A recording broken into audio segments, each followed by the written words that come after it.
Welcome back to another episode, everyone. Today I'm here in Riverside, California at PhDogs with professional dog trainer Bethany.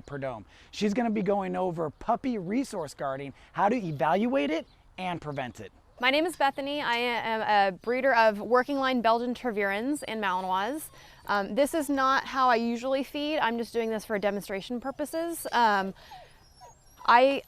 Resources are only valuable if they're limited or if they find them really high value. So if I generally keep my puppies kind of fat and that way they don't fight over food. I purposely didn't feed them as much last night and they haven't had breakfast this morning, so you can see what normal behavior is if they do find food super high value when they have to compete for it.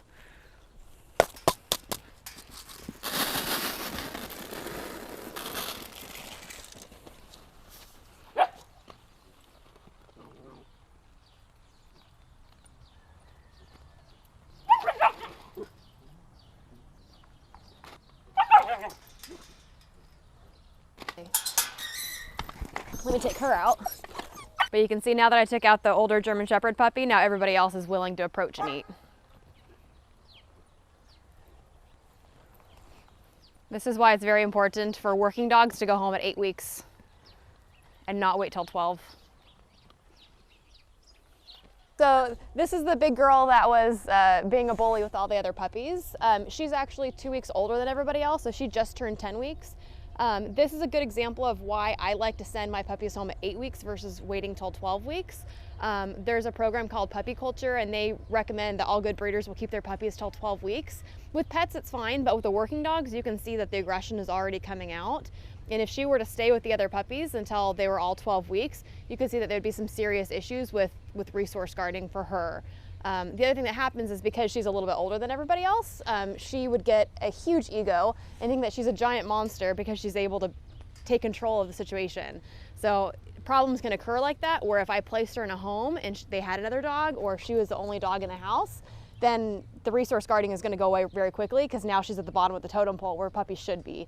But if she stayed with everybody else, the other puppies would continue to get bullied, and that can create insecurity issues, and she's going to get a giant ego because she's going to think that she's a big bad girl. So if I'm going to work on resource guarding, I get a brand new puppy, I'm not going to wait to find out if I have an issue. I'm going to start treating it to prevent it from ever being an issue.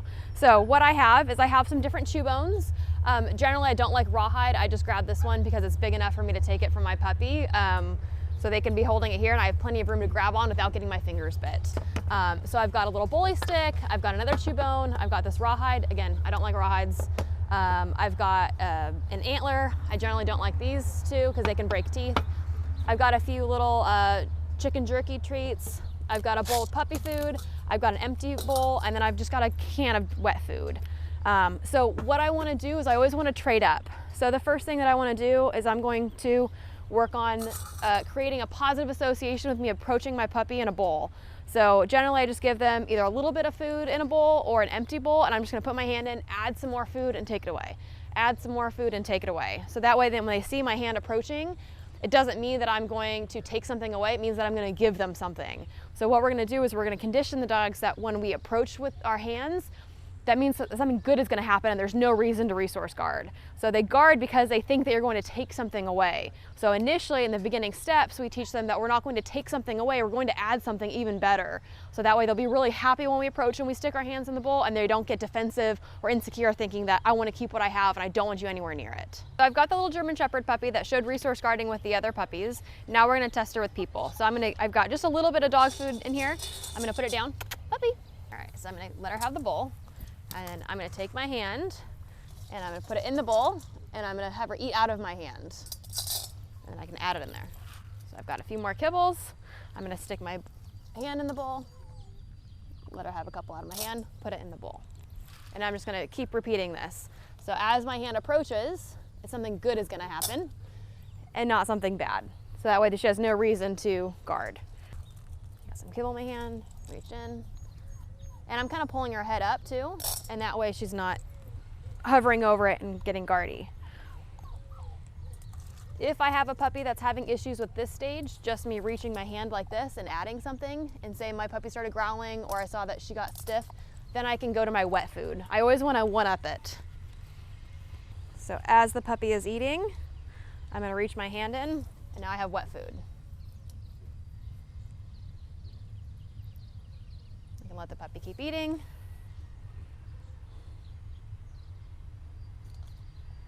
Reach my hand in, give her the wet food. You can see now she would rather have the wet food than the kibble, and that's perfect. I'm not gonna give her the kibble for leaving, or the wet food for leaving the bowl, but when she's eating again, then I can reach my hand in and give her the food. She's eating, I'm gonna push her away and give her the food. And let her go back to the bowl.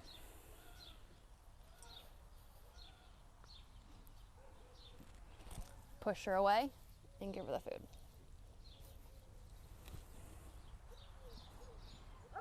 And she's a puppy and she's lost interest. So if this happens while you're training, you're done for the lesson. So you can just pick up your bowl and you can try again later. I don't do this every single meal. I'll do this maybe once a day for the first week. Once I see that my puppy is totally fine, I leave them alone when they're eating. Maybe I'll brush up on this every 6 months or so, just to make sure that, to recondition, you know, as the puppy's eating, just approach and put my hand in with some high value wet food. But generally I let my dogs eat in their crates, or I hand feed them during training, so it's not an issue. If you give them something that's higher value, like a bully stick, I'm going to show you with the different puppy how to trade those situations. But in general, when my puppy's eating, I don't mess with them, I leave them alone, and that's going to teach the puppy that eating is not a stressful place. If you constantly harass your dog while they're eating, even if they like what you have, sometimes they just want to be left alone. So once it's good, leave it alone. It's not something that you want to keep working. You don't want to harass your dog every single time that they're eating, or else you can create problems. Here's another puppy. This one's an 8-week-old male Belgian Tervuren. We're going to try him out. So I've got my food. Go ahead and give it to him. Just like with the last puppy, as he's eating, I'm going to reach my hand under his face, lift his head up, let him eat from my hand, put it in there. This time I'm going to kind of go a little bit faster to see if we can't provoke an issue, so I can show you what to do. So as he's eating, I'm going to push him back, give him some food, let him go back to eating. Push him back, give him some food, let him go back eating. And then I want to start kind of messing with the dog. Again, if you have little kids, you want to train for everything. So I want to make sure he's comfortable. I pull his tail. I'm going to give him some food. While he's eating, grab his ear, give him some food. Pick up his paw, give him some food. So that way, if you have little kids that are going to harass your dog and they're going to do stupid things like that, the puppy's trained for it, and they don't view it as something bad. They think, oh, whenever this happens, something good happens after. So I can grab the scruff, give him some food. So when I'm doing resource guarding with a puppy, I like to wait until they are kind of into their bone. So if they just start to lay down and chew it, I'm going to wait a couple seconds or wait a minute or two till they really get into it. Because once they start to get into it, it tends to start to get more valuable. When they're just kind of walking around with it, they're not really consuming it yet, and so it tends to not be as valuable. If you have a dog that's really guardy with food, then you can start before they get into it, so that way it's lower value. With her, I don't think it's going to be an issue, so we're just going to kind of give her a couple seconds to get into the bone, and then I'll show you how I handle it. So I want to make sure that whatever I'm trying to trade her, I have the upper hand. So if I know that on a scale of 1 to 10, this bully stick is an 8, I want to make sure that I'm using a level 10 reward. So that might be bacon, you know, a couple pieces of leftover steak, wet food, anything that she's like, oh yeah, take this, because I know that I'm going to get something better. If I'm trying to trade her and take away a level 8 bone and I'm trying to give her a level 1, which is usually a piece of kibble, she doesn't have that incentive to trade. I want to make sure that I'm trading her well, so that way she is looking forward to me taking stuff away. And she's not like, oh yeah, here comes this lady who doesn't pay well. I'm going to assume that my wet food is going to be higher value. So I'm going to be prepared. So I'm going to have my food in my hand. And the order of this matters. So I don't want to bribe the dog. I'm not going to show her the food first. I'm going to take it away first. So if I show her the food, then she's only letting go because she has food, or because I have food in my hand. And then if you go to approach and trade when you don't have food in your hand, then the dog's not going to let go of the food. So I want to make sure that the letting go, or I take it away first and then I give her something better. So we'll see if she still wants this.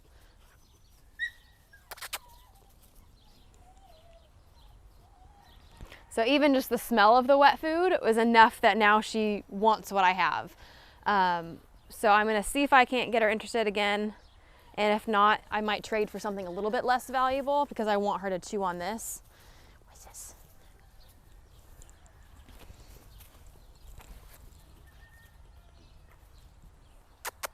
So when he has something, I'm just gonna catch him. I'm gonna take it away, and then I'm gonna trade. Ow, my fingers.